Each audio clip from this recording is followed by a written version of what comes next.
श्री सद्गुरु चरण कमलेभ्यो नमः। वास्तु पुरुषाय नमः। ग्राम देवताभ्यो नमः। श्री सीतारामचंद्राभ्यो नमः। गुरुर्ब्रह्मा गुरुर्विष्णु गुरुर्देवो महेश्वरः। गुरुर्साक्षात् परब्रह्म तस्मै श्री गुरवे नमः। वराहपीडं नटवरवपुः कर्णयोः कर्णिकारम् भगवान् सह कनकं कपिशं वैजयन्ती जमालाम् रन्ध्रान् वेणुर्धर्षदया पूरयन् गोपवृन्दैः वन्दे वृन्दावनरण्यं सपदरमणं त्राविसद्गीतकीर्तैः सदा परिगवधनमभीष्टदोहम् तीर्थास्पदं शिवगिरञ्चिनुतं शरण्यम् व्रजार्तिहं प्रणतपालभवाब्धिपोतम् वन्दे महापुरुषते चरणम्।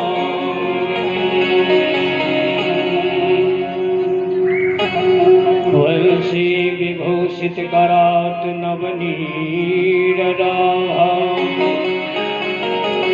पीताम्बराचरणबिम्बफलाधरोष्ठातु पूर्णेन्दु सुन्दरमुखादरविन्दनेत्रातु कृष्णाप्तपरं किमपि तत्त्वमहं न जाने। नारायणं नमस्कृत्य नरं चैव नरोत्तमं देवीं सरस्वतीं व्यासं ततो जयमुदीरयेत्। लोकाभिरामं रणरङ्गधीरं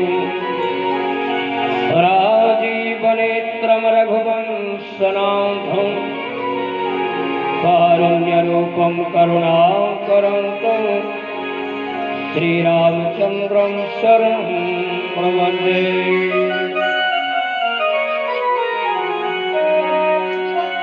माता रामो मत्पिता रामचन्द्रः स्वामी रामो मत्सखा रामचन्द्रः सर्वस्वं मे रामचन्द्रो दयालु नार्यं न जाने नैव जाने न जाने।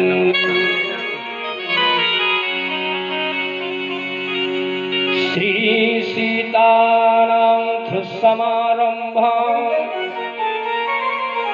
श्रीरामानन्दार्य मध्यमाम् अस्मदाचार्य पर्यन्तं वन्दे श्री गुरु परम्परा। जय जय श्री राधा रमण जय जय नवल किशोर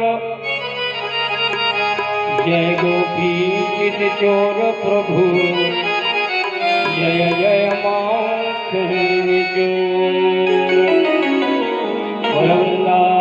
हरिलाल की श्री सद्गुरुदेव भगवान की प्रेमावतार की श्रीमद्राम हर्षणदेव भगवान की अयोध्या धाम की संत समाज की समस्त कथा श्रोता जनों के जय जय श्री राधे।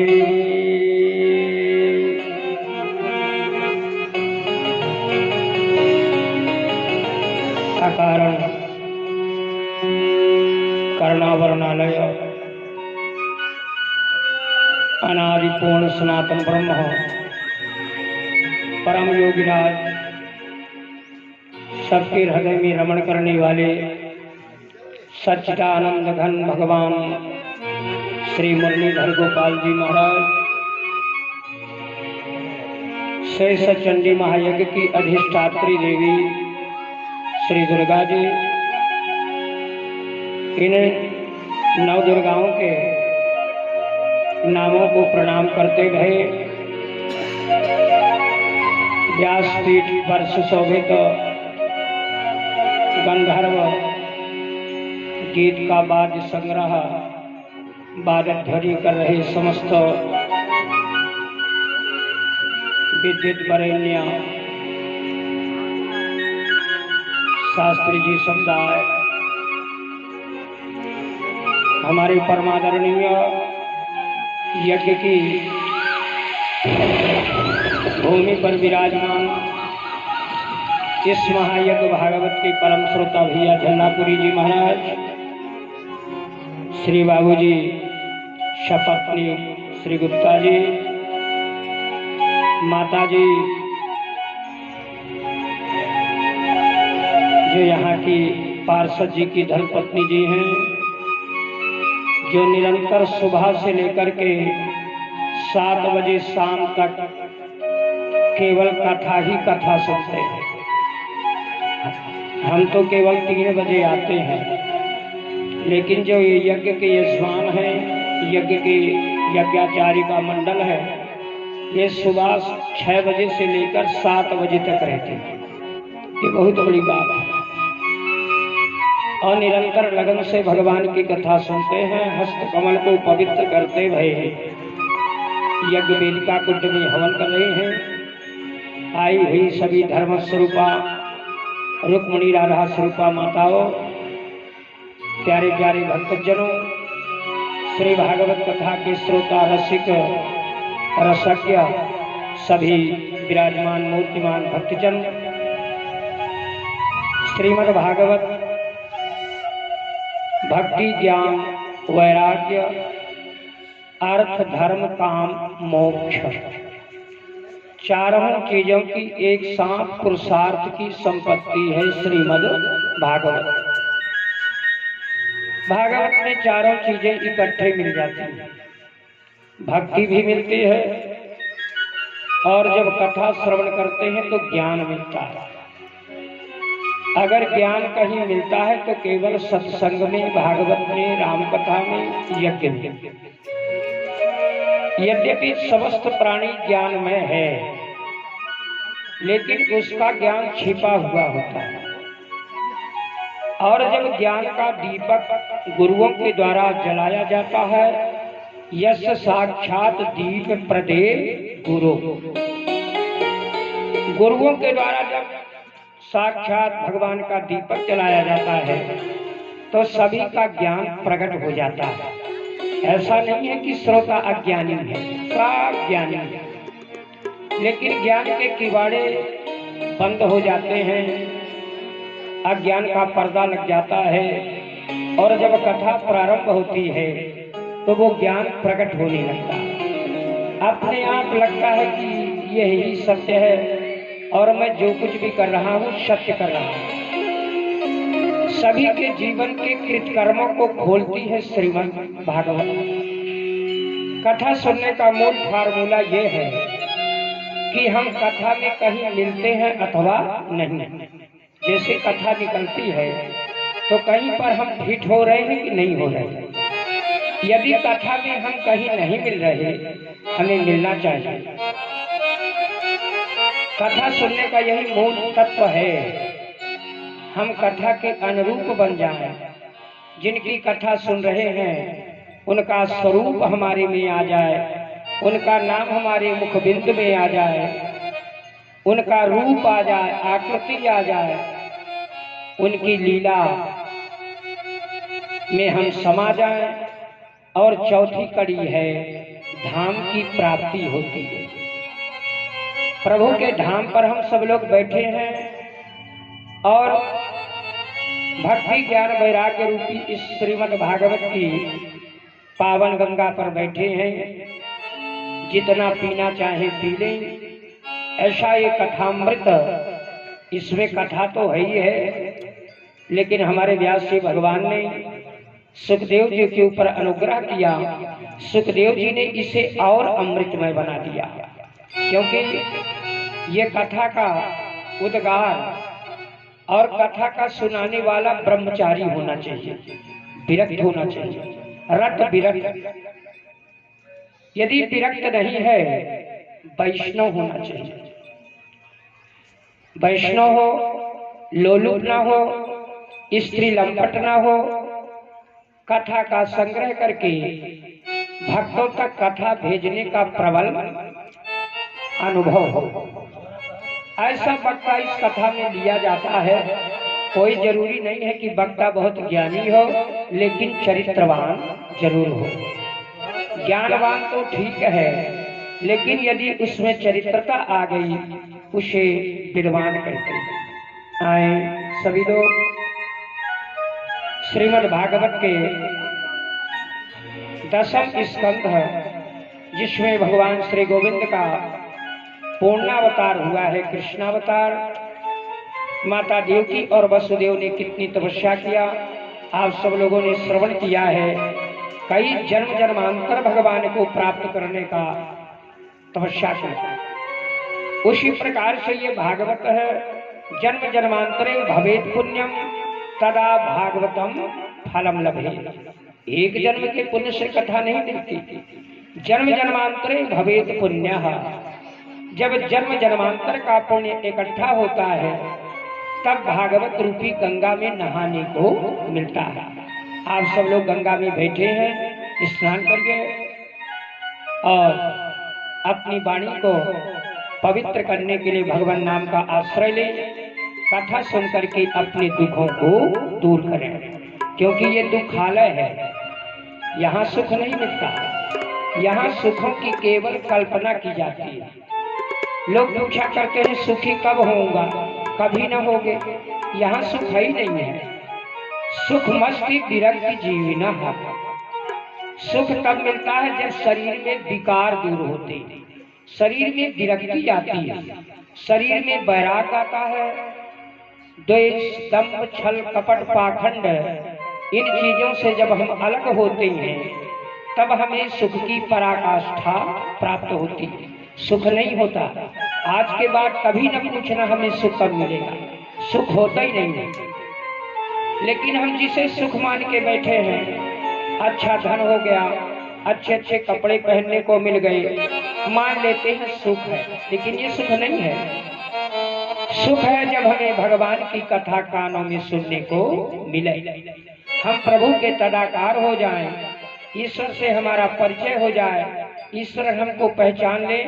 जिस प्रकार से गाड़ी में 3 डिब्बे होते हैं, सब लोग देखे हो, रेलगाड़ी में 3 डिजाइन के डिब्बे होते हैं। नंबर 1 डिब्बे को बोलते हैं एसी कोच, माने एयर कंडीशन। उसमें लिखा रहता है वातानुकूलित।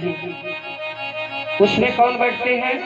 बड़े बड़े लोग, जिनके पास पैसा है वो बैठते हैं। दूसरे नंबर का डिब्बा होता है 2 टायर, जिसमें कुछ मध्यस्थ लोग बैठते हैं। उसमें गाड़ी के बाहर उनका नाम लिखा रहता है कि अमुक व्यक्ति अमुक स्टेशन से अमुक जगह जा रहा है। तीसरा डब्बा होता है जनरल कंपार्टमेंट। उसमें न किसी का नाम है न किसी का परिचय है, कबाड़ी जैसे घुसे रहो, कोई नाम गांव नहीं। और यदि गाड़ी का एक्सीडेंट हो गया तो जनरल वालों की कोई गिनती नहीं, 2 टायर और वातानुकूलित की गिनती है। ठीक उसी प्रकार से जिन्होंने अपना खाता राम नाम का नहीं खोला, वो जनरल कंपार्टमेंट में बैठे हैं, और जिनका खाता खुल चुका है वो 2 टायर में है, और जो खाते को चला रहे हैं वो एसी में है। नहीं, खाता बंद हो जाता है। पहले नियम था खाता खुल गया, लेकिन अब गवर्नमेंट ने, रिजर्व बैंक ने एक निर्णय निकाल दिया कि यदि खाते में 90 दिन आदान प्रदान नहीं होगा तो आपके खाते की रुपया भी ले लेंगे और खाता को बंद भी कर देंगे। मतलब ये है कि भगवान का सत्संग 24 घंटे चलते रहे। हर मनुष्य को 6000 राम नाम मंत्र जपना चाहिए। 21,600 श्वास को काट करके वेदों ने छांट करके बताया कि हर प्राणी जो वैष्णव है, जो मंत्र ले लिया, ये नहीं कि मंत्र ले लिया गुरु जी को टठिया दे दिया, धोतिया दे दिया, ये इससे कुछ नहीं। ये तो ऐसा मंत्र है कि बिटिया का काज करना है तो गुरु गवाही रहा है, वो कुछ नहीं। जो गुरु के द्वारा मंत्र दिए जाते हैं उन मंत्रों का जाप करना चाहिए। बिना स्नान करे भोजन न करे, ये मंत्र है। कितना भी काम बिगड़े, स्नान करके 2 नाम भगवान का एक आसन में बैठ के जप ले, ये मंत्र है। यानी वो दिखाई पड़े कि ये मंत्र लिया, कुछ समझ में आवे ना। जैसे दूल्हा दिखता है कि दूल्हा ये है, दूल्हा को पूछना नहीं पड़ता कि बारात का दूल्हा कौन है। जैसे हमारे महाराज जी हैं अखंडानंद जी, दूल्हे जैसे सजे हुए हैं, अब कौन पूछेगा कि कौन। बोले सच्चिदानंद भगवान की। आए वाणी को पवित्र करें बड़े भाव से। सीताराम जय सीताराम, सीताराम जय सीताराम, सीताराम जय सीताराम, सीताराम जय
जिन हरि कथा सुने नहीं पाना,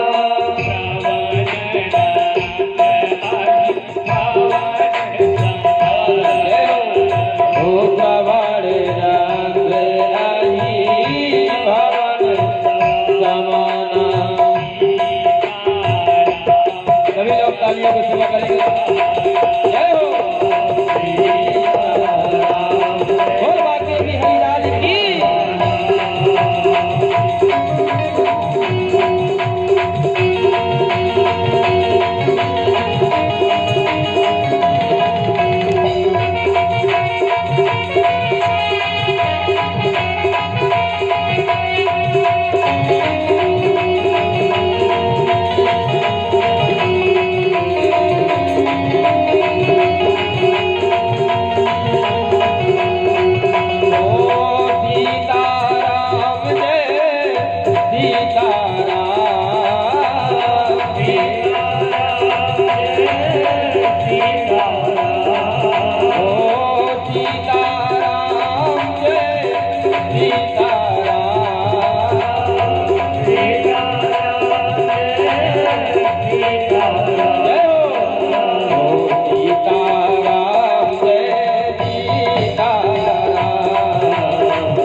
श्री मुरलीधर भगवान की।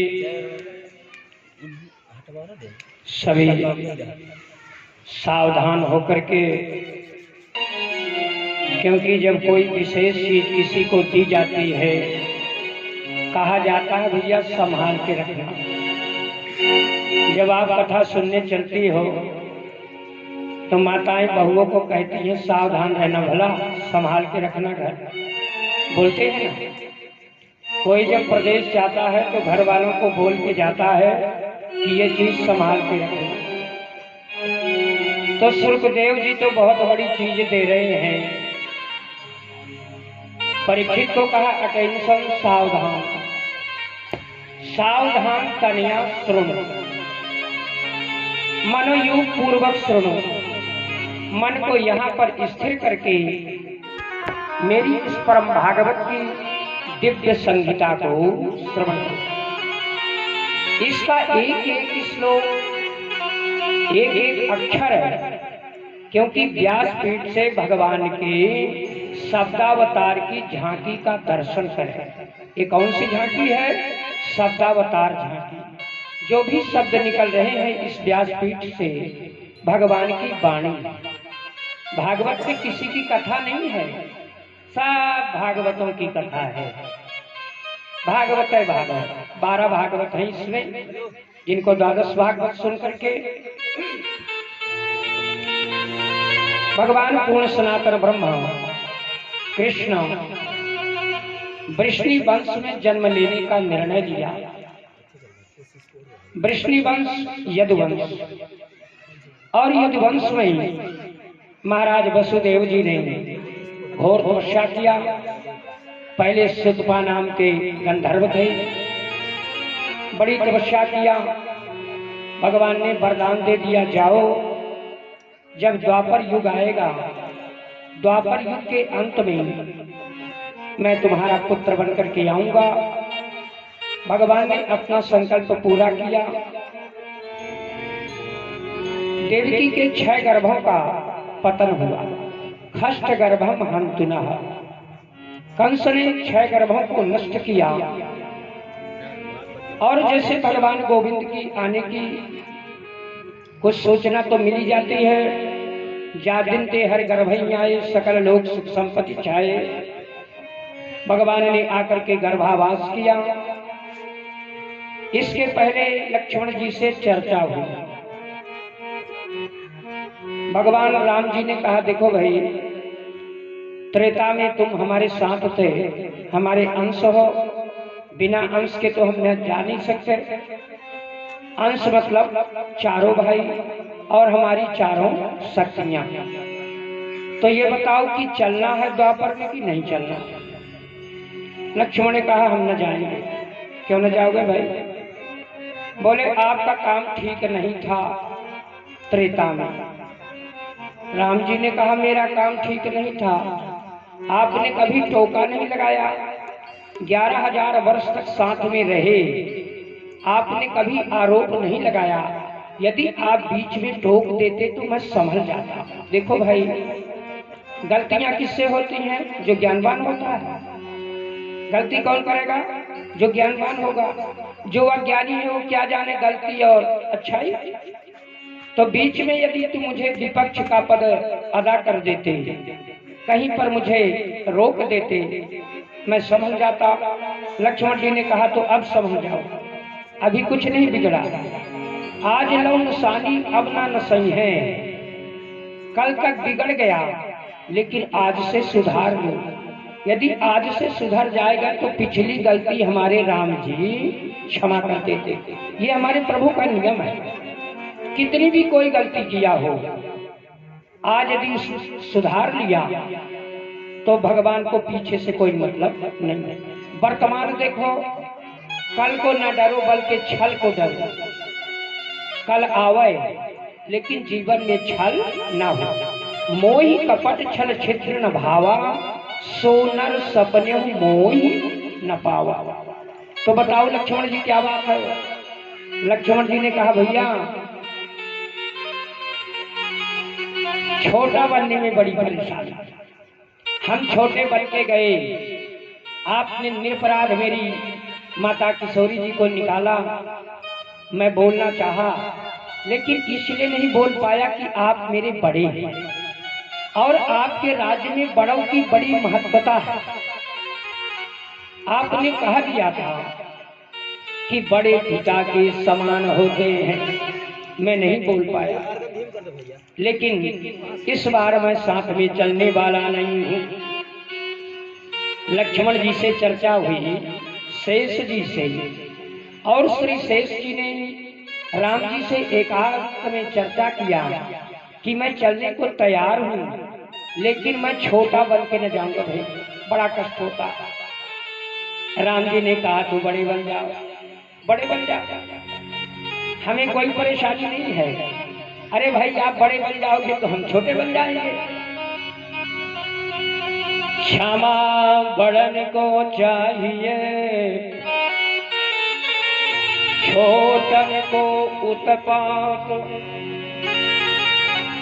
तो का विष्णु को बिगड़ गयो जो भृगुमारी हीरा। ये फायदा है छोटा बनने। आगे कथा आएगी, भृगु जी ने विष्णु जी को लात मारा, आगे कथा है इसकी। तो भैया बड़ा बन के चलो, बड़े बन जाओ। बलराम क्या बन जाओ? 2 अक्षर और जोड़ ले अपने, राम और उसके आगे बल। तो जब आपका नामकरण संस्कार होगा तो बलाधिक्यम बलरामा, आप में इतना बल हो जाएगा। 2 अक्षर तो है ही है, रा और माँ। और जब गुरुजी आपका नामकरण करेंगे तो उसके आगे 2 अक्षर और मिल जाएंगे। कौन से? बा और ला। तो आपका नाम हो जाएगा बलाधिक्यम बलराम। इतने बलशाली हो जाओ। ले हम आपकी आज्ञा मानेंगे, हमें तो कार्य करने की जरूरत है, छोटा बड़ा बनने की जरूरत नहीं है। श्री गोविंद भगवान श्री कृष्ण माता श्री देवकी जी के गर्भ में आए और देवकी जी के गर्भ में आकर के और माता जी को चतुर्भुज रूप का दर्शन कराया। माता जी ने चतुर्भुज रूप का दर्शन किया। अपने पिता श्री वसुदेव को शंख चक्र गदा पद्ममाला विभूषितम सुंदर दर्शन भये। इसके बाद प्रभु श्री ने माता जी से निवेदन किया, हे माता आपसे बड़ा मेरा कोई देवता नहीं है, माता से बड़ा कोई नहीं होता, चाहे वो दुर्गा माता हो चाहे जन्म देने वाली माता हो। एक बात विशेष रूप में समझिए, 5 देवता घर में बैठे हैं, भटकने की जरूरत नहीं। और जो भटकते हैं, जो भटक रहे हैं, कस्तूरी मृग के पेट पर है नाभि में, लेकिन उसकी सुगंधी को लेकर के घूम रहा है, लेकिन कुछ मिलने वाला नहीं। माता बैठी है घर में, जन्म का दाता पिता बैठा हुआ है, गुरु मंत्र तो लेते ही हैं, गुरुजी बैठे भय हैं, विवाह हो जाता है, माता स्वरूपनी पत्नी आ जाती है। पत्नी को भी गुरु माना है वेदों ने, पत्नी से भी मंत्र लेना चाहिए, उचित अनुचित। और अंत में ये लिख दिया है, हमारा जो महाकाव्य ग्रंथ रामायण है, संस्कृत महाकाव्य के 2 ही ग्रंथ हैं, नंबर 1 महाभारत और नंबर 2 में श्री रामचरित मानस। ये महाकाव्य हैं, इनकी वाणियां भगवान श्री की वाणी है। तो भगवान श्री ने ही कहा, अनुचित उचित विचार तुझ, कोई विचार नहीं, अनुचित उचित विचार तुझ जे पारहि पीतु बने, ते यश भाजन सुयसुना बसहि अमर पति है। वो अमरावती के आगे चले जाते हैं, इंद्रपुरी के आगे चले जाते हैं, यही पंच देवता हैं। इनका ध्यान रखें सब लोग, इन्हीं के द्वारा देवताओं के पास पहुंचेंगे। बड़ी बड़ी कथाएं आप लोग सुने होंगे। एक नर्मदा नाम की सती थी, बिना पति के सेवा के उसको भेज दिया गया था वहां ऊपर, तो वहां की देवांगनाओं ने लौटा दिया था, लौटो। यहाँ वो आएगा जिसने पति की सेवा किया होगा, यहाँ वो आएगा जिसने गुरु की सेवा किया होगा। यहाँ ऐसे लोग नहीं आते, वैकुंठ में कबाड़ नहीं जाता, वैकुंठ में तो छठे लोग जाते हैं, छठे छठाए। गर्भवास हुआ, लक्ष्मण जी से चर्चा हो गई, आप बलदाऊ बन जाएंगे, पहले चले जाइए रोहिणी के गर्भ से। योग माया को आदेश हो ही गया कि तुम यहाँ आ जाओगी मथुरा में, और मेरे पिता श्री वसुदेव जी मुझको मथुरा से गोकुल ले जाएंगे। गो माने गाय, कुल माने कुल, गो माने इंद्रियां, जहाँ इंद्रिय रस की पीने वाली मेरी पराशक्ति गोपिकाएं हैं, वहां मैं चलूंगा। अब भगवान की देवता लोग स्तुति करते हैं, देवता भी जान गए कि भगवान देवी जी के यहाँ पहुंच गए हैं। तो सब लोग बड़े भाव से, बड़े दिव्य श्लोकों से और भगवान की स्तुति करने लगे। स्तुति यानी वंदना, प्रार्थना। जय हो प्रभु, आप आ रहे हैं, आपके आने की बधाई देने लगे। करारविंदे न पदारविंदम मोखारविंदे बिनवे स्वयं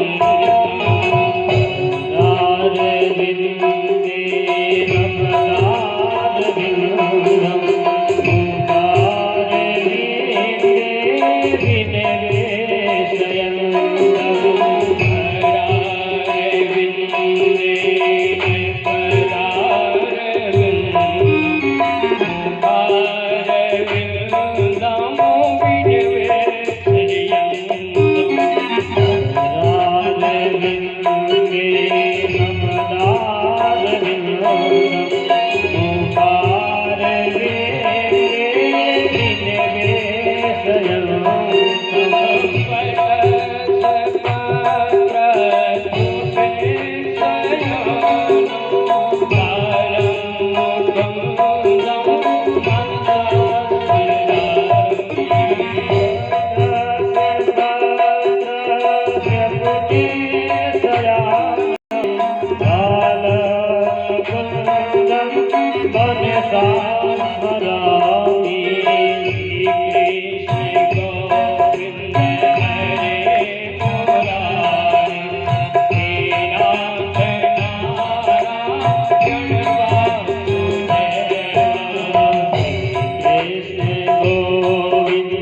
भगवान देवकी के गर्भ से जैसे बाहर आए, सभी गृहपाल उठ गए।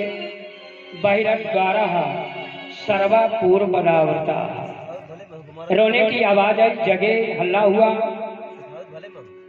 भगवान ने अपने पिता को कहा, पिताश्री मुझको आप यहाँ से गोकुल पहुंचा देना।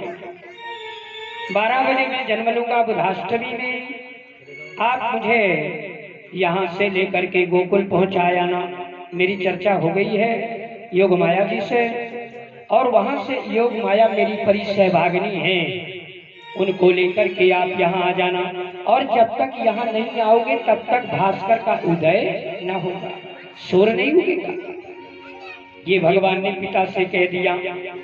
भगवान के वाणी का स्वागत करते हुए प्रभु श्री को सूपे के कोन पर बैठा करके श्री वसुदेव जी गोकुल की ओर चलते हैं। और जैसे गोकुल चल रहे हैं, पहरेदार साफ सो गए, साफ सो गए। भगवान को लेकर के चल दिया। और जैसे भगवान को लेकर के वसुदेव जी चलते हैं, कालिंदी यमुना पर आती है। कालिंदी जी सूर्य की पुत्री हैं, सूर्य तंडात्मजा।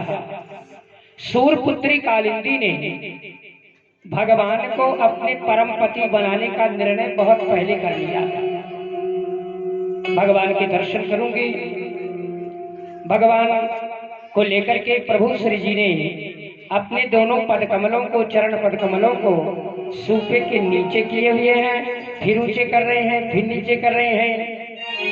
और जैसे कालिंदी में प्रवेश भय वसुदेव जी, अर्धरात्रि है और वो भी भादों की, वो भी घोर अंधेरी रात, काली काली यमुना जी प्रवेश भय। और जैसे प्रवेश भय तो यमुना जी में उफान आने लगा। यमुना जी और बढ़ गई। भगवान के दिव्य दर्शन करने के लिए उनका वेग बढ़ा।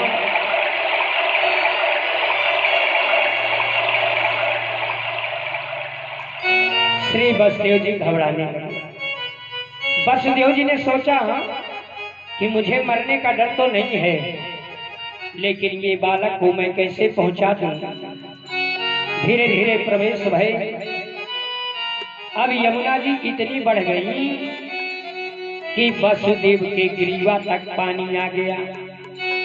ग्रीवायाम यमुना सलिल जले, सलिल जल यमुना जी का वसुदेव के ग्रीवा तक आ गया, गर्दन तक। भगवान ने दोनों पांव नीचे कर दिया। भगवान दोनों पांव नीचे झुला दिए। यमुना जी जो द्रव रूपणी है, ये पति की श्रापित है, सभी नदियां पानी बनी भई हैं और अपने कर्मों को भोग रही हैं।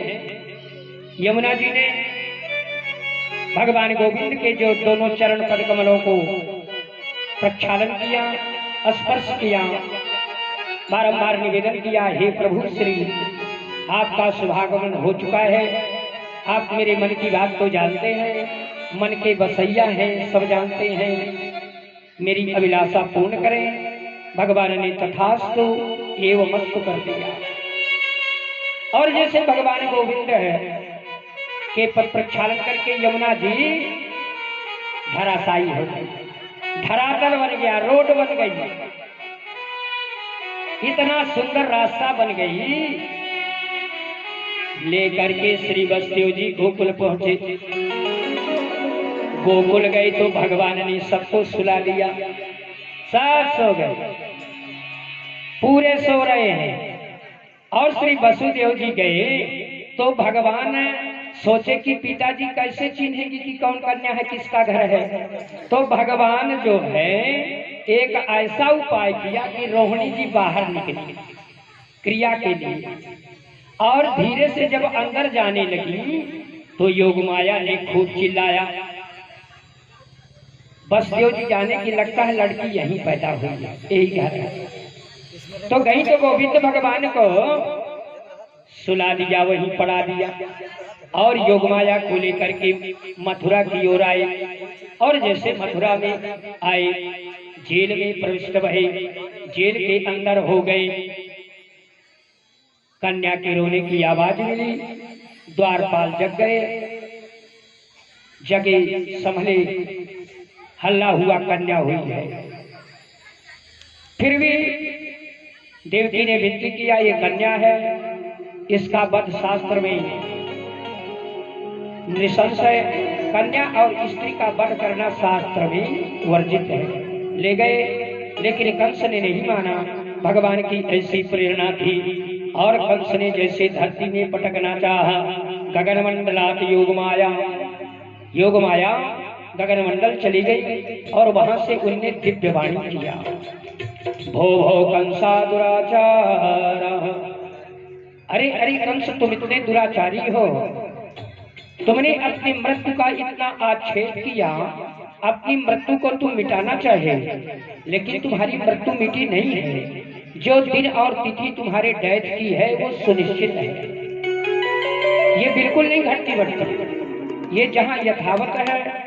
और जिसे तुम मारना चाहते हो, जिसके मारने का तुमने कितना उद्वेग किया, ऐसा मारने वाला तुम्हारा गोकुल पहुंच गया है।